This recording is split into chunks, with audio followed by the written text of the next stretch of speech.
welcome to my channel. Today I'm going to be doing a tag called the Reader Problems tag. I'll put the link to the original in the description.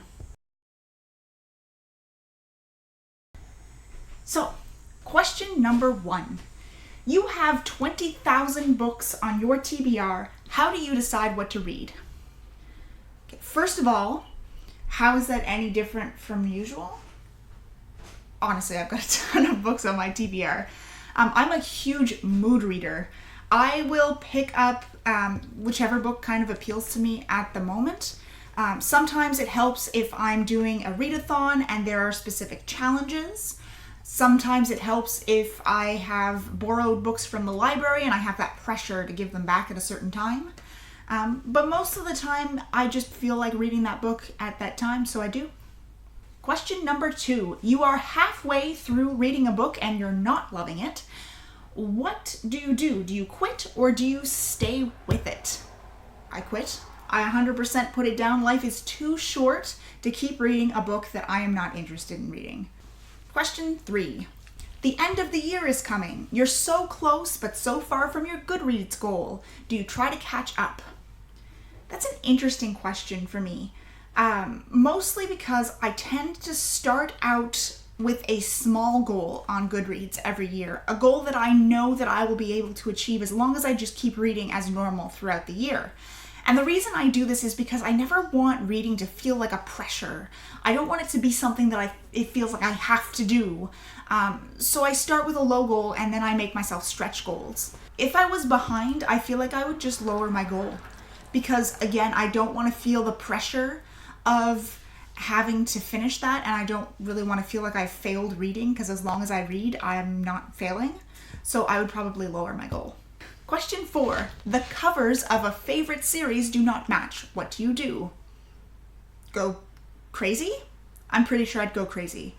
It really bugs me to have different covers in the same series. I mean, I've got it. For instance, all of my Discworlds, they don't all have the same style of cover, and that annoys me to no end, but the majority of them have cover styles that are currently out of print, so how are you supposed to... Question 5. Everyone loves a book that you don't like. Who do you commiserate with? The internet? The dog? Honestly, I don't tend to talk that much about books that I don't like. Everybody has their own opinion. I move on and talk about books that I do like. Alright, question number 6. You're reading in public and you're about to start crying. What do you do? Well, that's an interesting question too, because I feel like whenever I'm in public, I don't feel comfortable enough to really absorb myself in a book enough to feel emotional. Which is why whenever I'm reading books that I really enjoy, I don't tend to read them in public. I tend to wait until I'm in private so that I can really absorb myself in the narrative and feel the full breadth of emotion that the author is trying to evoke. Question number 7. The sequel to a book that you love just came out and you've forgotten a lot about the original. What do you do? It's really right there in the question, the sequel to a book that you love. Why wouldn't you reread that book? I would reread that book. For instance, I'm about to reread The Handmaid's Tale because the sequel just came out and I forget a lot of the particulars. I'm just hoping that the sequel doesn't completely spoil the ending of the first one. I liked that it was ambiguous, but I am interested in seeing what Atwood has come up with for a sequel, so I'm interested in reading it regardless. Question number 8. You don't want anyone to borrow your books at all. How do you tell people no? Well, they're all collectibles and I read mainly in digital. This is very slimy. Like extremely slimy. Gross. Gross. Okay. Question number 9. You've picked up and put down 5 books in the last month. How do you get over your reading slump? This is funny because I've gone through this like several times this year. Now and again, I just get into a reading slump. And the way this year that I've gotten out of it is to read Murderbot.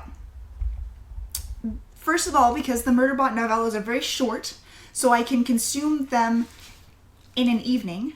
And secondly, because they're very comforting to me, and they're something that I know that I'm going to enjoy no matter when I start reading them. So once I've read A Murderbot, I'm usually able to pick up another book and find something that actually appeals to me. Question number 10. There are so many new books that you've been meaning to read. How many do you actually buy?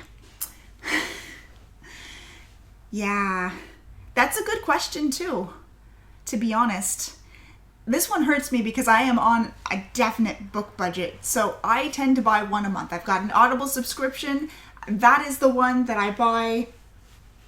It's very hard to choose, but unless there's a book sale going on that happens to have one of the books that I want to read in it, I will choose one book per month that I will buy. However, I also have access to a wonderful library, so I do find that a lot of the books that I want to read are bought through the library, and I'm able to recommend them to the library. So I always start out by recommending the whole list of books that I would like to read, especially by authors that I've never read before. And based on what the library gets in and what they don't, that's how I will choose which book I will buy to read.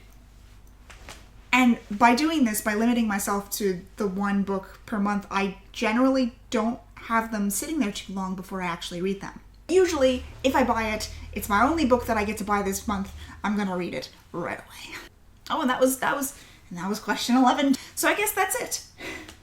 Feel free to consider yourself tagged to do this particular tag if you have not done it yet. I understand that it's an old tag, and I'm new to the game, so I've got a lot of these to go through and explore. If you do decide to do the tag, feel free to leave a link to your video down in the description because I'd love to watch it. Until next time, happy reading.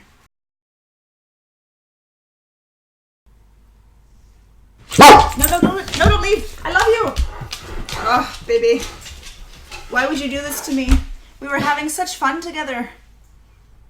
We were. You can come back and have more fun with me. Come here.